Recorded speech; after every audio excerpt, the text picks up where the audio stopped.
My dream is becoming an architect. My dream is to become a professional baseball player. Technical engineer. Child psychologist in underserved communities. Be a detective. Fulfill my dream of becoming a veterinarian. My dream is to become a sports commentator. My dream is to be an actress. What's in a dream? A dream is an intention, an ambition of the imagination. It's the beginning of all things amazing. It's naturally human to dream. We all do it. And for us kids, our dreams are big. They're exciting. They're full of life. For us, dreams have names. They are places. Dreams lead to great, big, enormous things. There's energy in a dream. There's hope. There's goodness. We are the dreamers. We dreamt of a field where we could play. We dreamt of a school where we could learn. We dreamt of a home for our community to grow. We know it takes a lot of work to make dreams come true. So we wake up every day to work with our teams, our teachers, and our coaches to persevere. Even when it's hard, we do it together. Today, we believe our biggest dreams will come true. We are going to high school. We are graduating college. We have unlimited potential. We're making our dreams real. Come dream with us.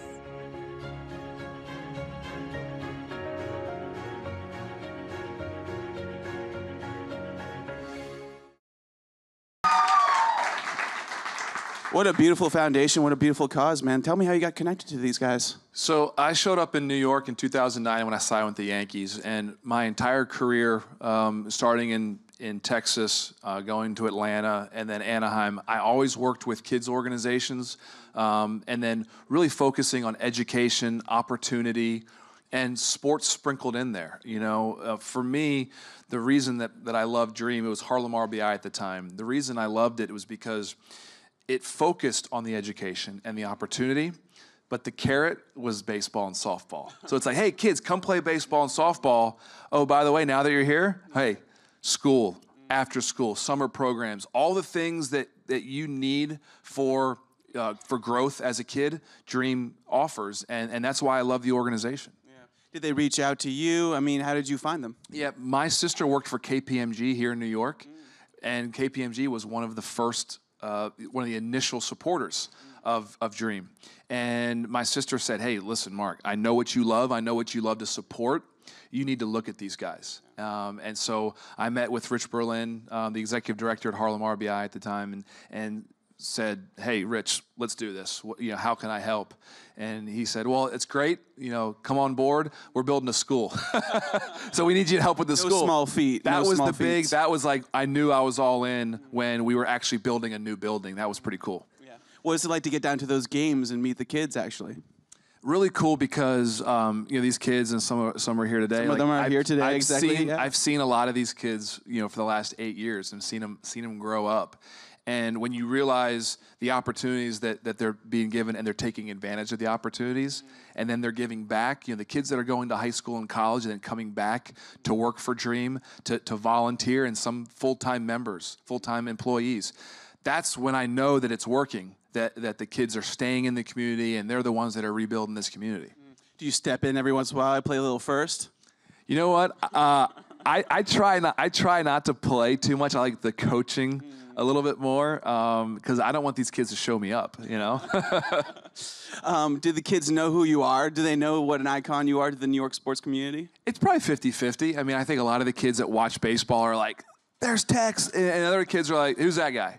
I remember the funniest thing, we were, a few years ago, Prince Harry came in with a bunch of people from the Royal Family Foundation to support Dream, and one of the kids looked at Prince Harry, who's, you know, arguably one of the most famous people in the world, and said, is that Jason Nix? Jason Nix was a backup second baseman for us. But that's like these kids, you never know exactly what they're into. But the kids that are baseball fans, like they're into it. That's amazing. I'm sure the parents know who you are, though. I'm sure you get approached a lot by them. The parents are even more excited, which is cool because at Dream, we love having the parents involved. The parents actually sign a contract to say, this is what my kid is, this is what we're signing up for. This is how I'm going to participate. I'm going to be a willful participant in all the things that my kids are doing.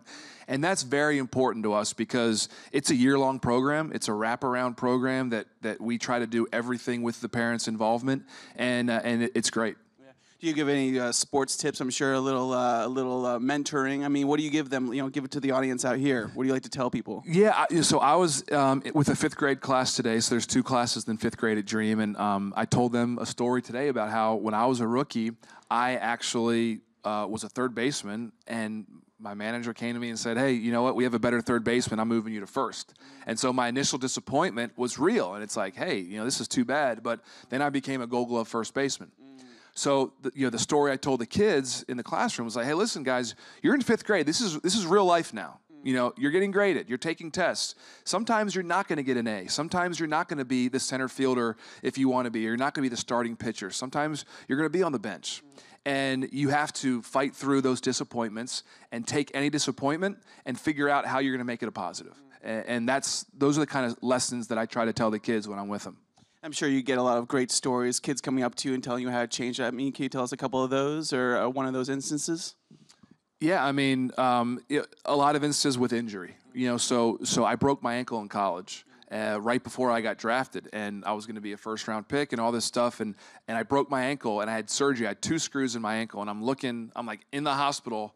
What's my baseball career going to look like? And a lot of people would quit at that instance. Absolutely. Well, it just shows that I had a great career, an unbelievably successful career, and it started the year before I got drafted in a hospital room, in a surgical room. And it's like, hey, guys, you're going to get knocked down. You're going to have a lot of bumps along the road, but, stick to the plan.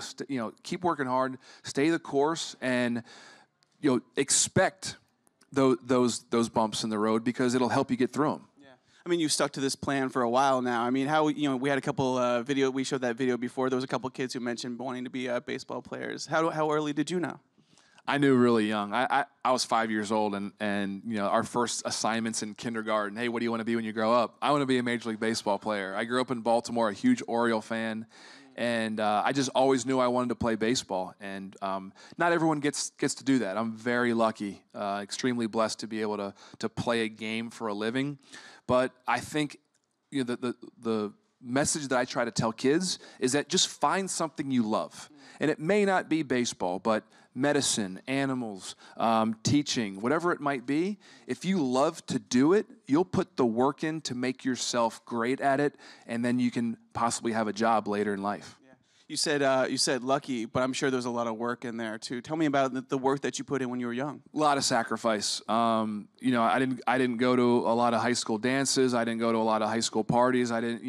Once I got to high school, I made it my mission that I was going to become a baseball player. And I set small goals for myself, and once I reached that small goal, I put the effort into the next goal. And just I think that's the right way to do it, because if you're, a 6-year-old right now and say, hey, I want to be a Major League Baseball player, there's about 100 steps between, being a 6-year-old to being a major leaguer. And you can't do all 100 at once. So make those little steps. And for me, the hard work was getting to the next goal.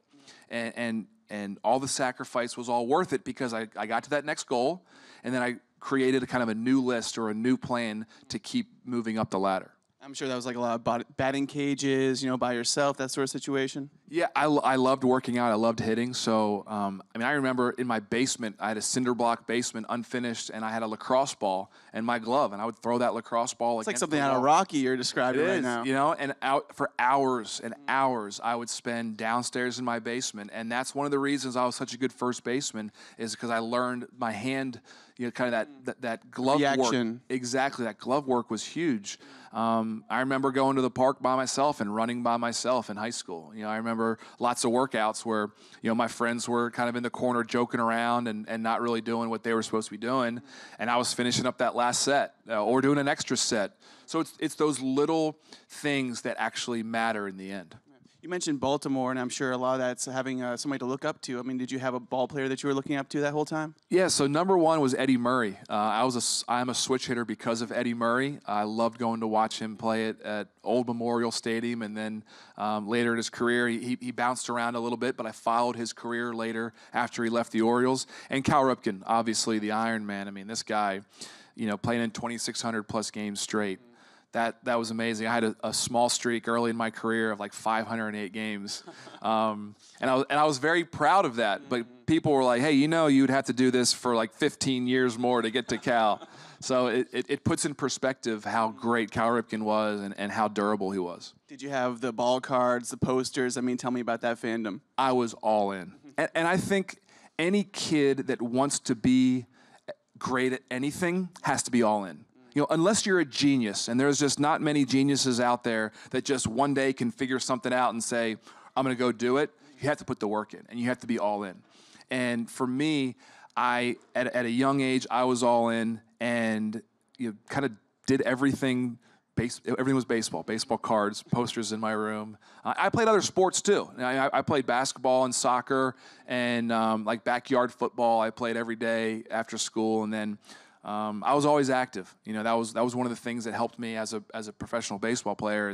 As a kid, I was always active. Yeah, I feel like it's tough for kids, with the technology, that sort of thing. Are you seeing a lot of that in the schools and visiting kids?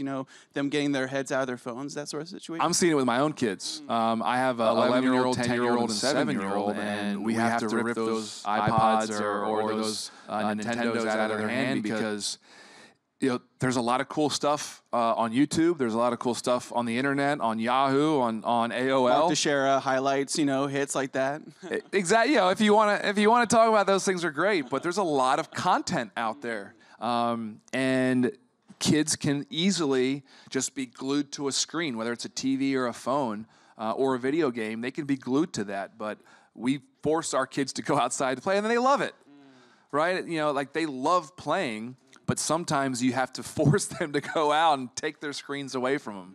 Absolutely. I mean, you mentioned Cal Ripken, but I mean, what does it feel like when kids are coming up to you saying that you're the guy that they're looking up to in their careers? Yeah, it's really neat. And for me, one of the reasons I'm supporting Dream is because I want kids at the end of my life or my career as a public figure to say, yeah, he was a good baseball player, but he did so much for kids. He did so much for the community.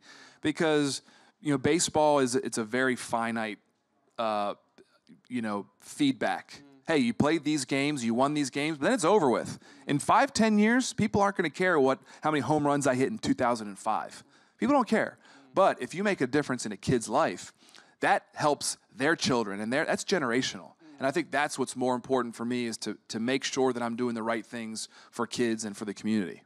You had an amazing career. I mean, talking about that. I mean, now that you're getting further away from retirement, how does it feel to look back? I mean, what things sort of pop in your mind? It's funny. You're so much better when you're done playing because on a daily basis during a season, there are so many highs and lows. You get it from fans, you get it from media. When you're going on a tough stretch or your team's losing. Especially in New York City. Exactly. It's a pressure cooker. So during your career, you don't get to enjoy it as much. After every season, I got to sit back and evaluate the season, and more times than not, it was a good year, and it was, I was proud of it. But at the same time, there's always something that you had to work for. So it was like 2 or 3 days, literally 2 or 3 days. You got to enjoy it, and then you're working towards the next season. Now that I'm retired, everyone just looks at all the good things. They just remember the home run, Golden Gloves, World Series. Exactly. People don't come up to you and talk about you're 0 for 4 because I've had an 0 for 4 in over a year. They talk about the home runs I hit. They talk about the 2009 World Series. Those are the things they talk about, and that's pretty cool. Yeah. What did that 2009 series feel like? I mean, tell me a little bit about winning that ring after, starting so young and then getting to that point in your career. It's the culmination of so much hard work and the culmination of everything that you do as a kid is kind of geared towards something really cool happening on the baseball field, and that was that '09 championship. And it's something that I never take for granted. It's really hard to win a World Series. You know, I covered the playoffs for ESPN this year, and I saw 10 great teams make the playoffs.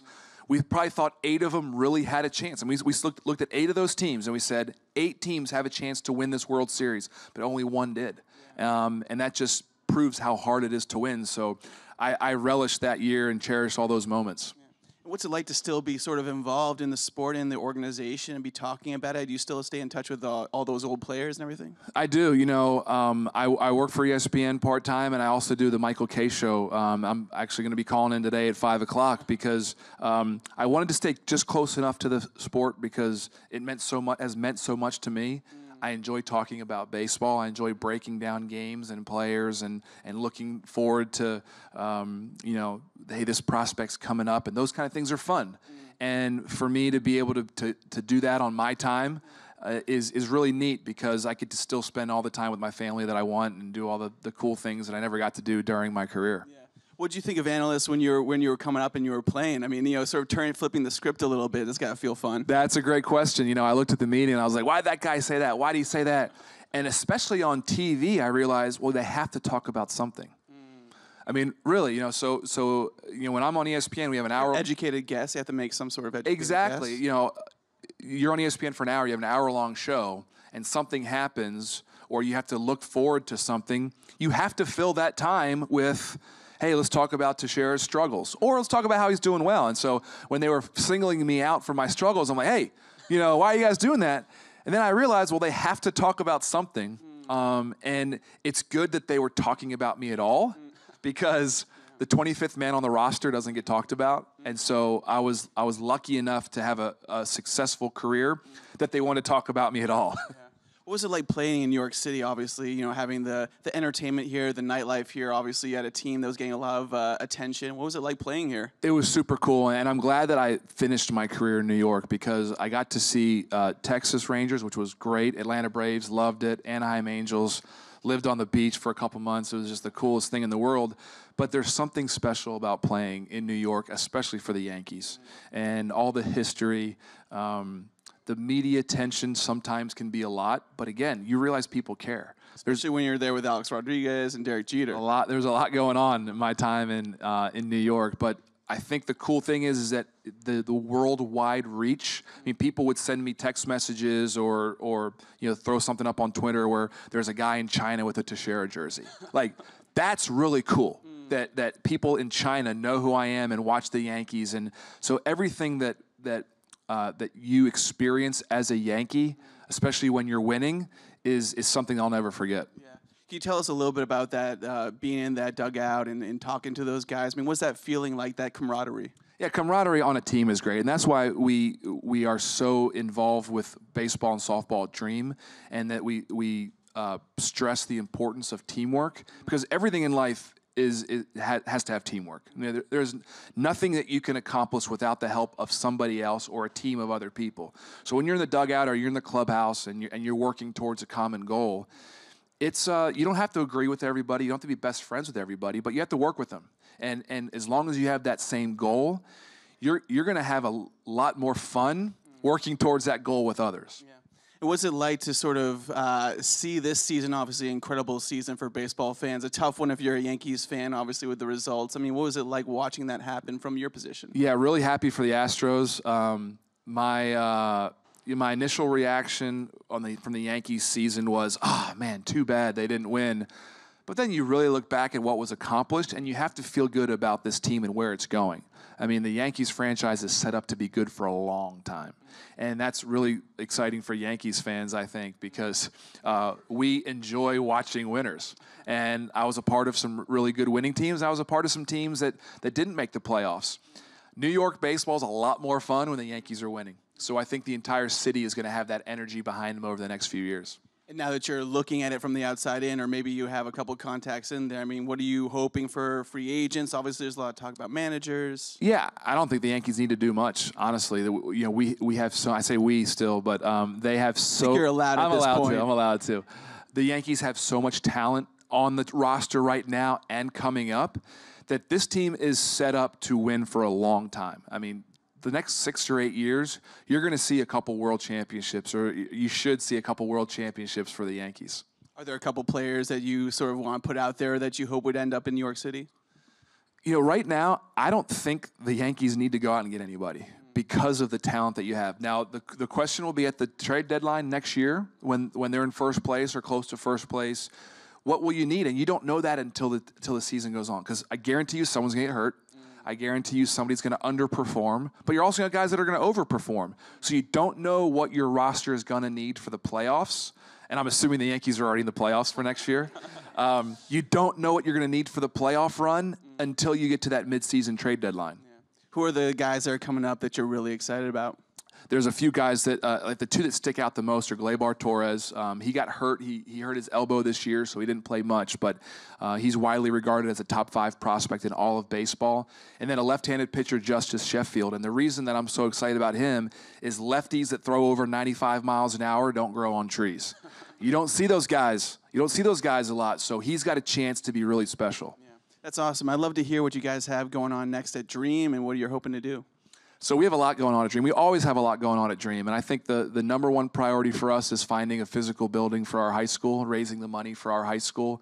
We have a great building right now on 2nd Avenue and 103rd Street where the Dream kids, you guys like that building? Yeah, not a bad school, they're nodding if you huh? can't see it. Not a bad school. We worked really long and hard building that building. And now we have another one to build. So there's going to be a lot of work, a lot of fundraising, so that's what we're focused on right now. And we're going to get to audience questions in a little bit, but I have to ask, what's it like seeing the players deal with this social media sort of generation? Did you have to deal with, a little bit of that at the tail end? But Yeah. I feel people are really having their opinions heard no matter where they're from. I'm glad that I wasn't a high school, college athlete, and young player with social media. I'm so glad, because when you're young, you can be a knucklehead, and you can get in trouble, and you can do things that will distract from the good things that are happening in your life, or you can make mistakes, or you can get so caught up into what everybody else is saying that it distracts you from your job, which is to play baseball. So I think Twitter and Facebook and some of these other things that are out there can be very positive, but if you get too involved with it and focus on it too much, it can take away from being a baseball player or a student for that matter. Absolutely. Okay, let's go to audience questions. What do you think of today's society? Is there anything you would like to change, and why? Oh, there's always things to change, but I think one thing about today that I would like to change is that we need to compromise a lot more. If me and Charles go out to dinner and we said, all right, well, we can only have one thing. He might want pizza, I might want burgers. He might want Italian, I might want Mexican food.